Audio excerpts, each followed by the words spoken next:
Meaning of graven image. Graven image. Graven image. Graven image. Graven image.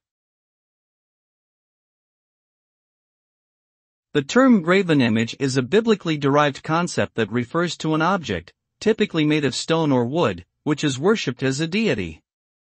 In the Bible, the term is used as part of the Ten Commandments, which prohibit the worship of such objects. The idea behind the prohibition is that the worship of physical objects leads to the worship of false gods and away from the one true God.